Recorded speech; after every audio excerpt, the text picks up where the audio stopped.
फिर दिन हुआ पुरानी रात का, करे सौ शुक्र हम खुदा की जात का, खुदा की जात का, नया फिर दिन हुआ। आज की आयत। यीशु ने जवाब में उससे कहा, मैं तुझसे सच कहता हूँ, जब तक कोई नए सिरे से पैदा ना हो वो खुदा की बादशाही में दाखिल नहीं हो सकता। यूहन्ना 3:3 आयत। अजीज़ों, सफ़र एक थका देने वाला एहसास है। सफ़र जिस भी ज़रिए से हो, इसके बारे में हर किसी का तबसरा खासा दिलचस्प होगा, क्योंकि सफ़र के मामले में हर कोई मुख्तलिफ तजर्बात से दो चार होता है। मगर एक बात जो सब में मुश्तरक होगी वो है थकावट। बहरहाल अहले दानिश ज़िंदगी को एक सफ़र से तशबीह देते हैं। ज़िंदगी में दो तरह के सफ़र हैं, जिस्मानी सफ़र और रूहानी सफ़र। हर जानदार को बढ़ने, फलने फूलने, काम काज करने और ज़िंदा रहने के लिए ताकत की ज़रूरत है, जो वो मुख्तलिफ़ किस्म की खुराक से हासिल करता है। हर कोई बेहतरीन ग़िज़ा का इस्तेमाल करता है ताकि सेहतमंद और तंदुरुस्त ज़िंदगी गुजारे, वरना वो कमज़ोर पड़ के मुख्तलिफ़ बीमारियों का शिकार हो जाएगा। लिहाजा हर कोई अपनी सेहत का ध्यान रखता है ताकि वो भरपूर खुशहाल ज़िंदगी गुजार सके। अजीज़ों, रूहानी सफ़र ज़िंदगी का एक ऐसा फ़लसफ़ा है जिसको अक्सर बहुत कम लोग अच्छे से समझ पाते हैं। खैर, अभी तक भी समझ न आने में कुछ मज़ाहिका नहीं, मगर हर हाल में इसे अपनी जिस्मानी ज़िंदगी में ही जानना, समझना और अहमियत देना ज़रूरी है। यानी जिस्मानी सफ़र के इख्तिताम से पहले रूहानी सफ़र का अमल शुरू हो जाना चाहिए, ताकि जिस्मानी सफ़र के ख़त्म होने पर हमें अपनी रूहानी सफ़र के अंजाम की तसल्ली हो। अजीज़ों, यीशु की ज़मीनी ज़िंदगी के दौरान एक रात यहूदियों का सरदार निकोदेमस यीशु से मिलने आया।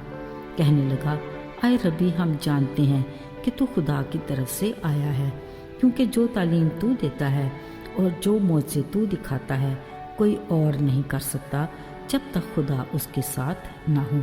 ये एक ऐसी गुफ्तगू थी जिसकी यीशु को ज़रूरत भी नहीं थी, मगर दिलों को जांचने वाले खुदावंद यीशु को इस सरदार की असल ज़रूरत का अच्छे से इल्म था। इसलिए उन्होंने फ़ौरन ही निकोदेमस से कहा, जब तक कोई नए सिरे से पैदा न हो वो आसमान की बादशाही को देख नहीं सकता। बिल्कुल यही था उस मस्बी रहनुमा का असल मसला, जिसको वो खुद से समझ नहीं पा रहा था। उलझन का शिकार रात के अंधेरे में यीशु से मिलने आया। अजीज़ों, यीशु हर मुमकिन उस परेशान हाल मस्बी रहनुमा की मदद करना चाहते थे, इसलिए उन्होंने बड़े सब्र और कमाल महारत से उससे गुफ्तगू की।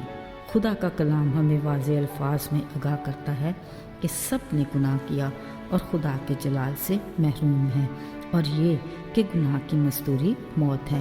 अपने गुनाह से छुटकारे के लिए इकरार, उसे तर्क करना और मसीह के कुफारे पार ईमान के बाद खुदा बाप, बेटे यीशु और रूल कुदस के नाम से बपतिस्मा लेकर पुरानी इंसानियत को उतार फेंकना नई ज़िंदगी में दाखिल होना है। असल में यही नए सिरे से पैदा होना है। अजीज़ों, यहीं से हमारी रूहानी सफ़र का आगाज़ होता है। जब खुदा हमें चुन लेता है तो मददगार के तौर पर पाक रूह अता करता है। इसी हालत में अबलीसी कुव्वतें आजमाइशों की सूरत में हम पर हमला आवर होकर हमारे ईमान को कमज़ोर करती हैं और हमें पुरानी इंसानियत में दोबारा धकेलने के लिए नबूवत आजमा होती हैं। इसी नई ज़िंदगी के रूहानी सफ़र में हर कदम पर आजमाइश और ख़तरे हैं।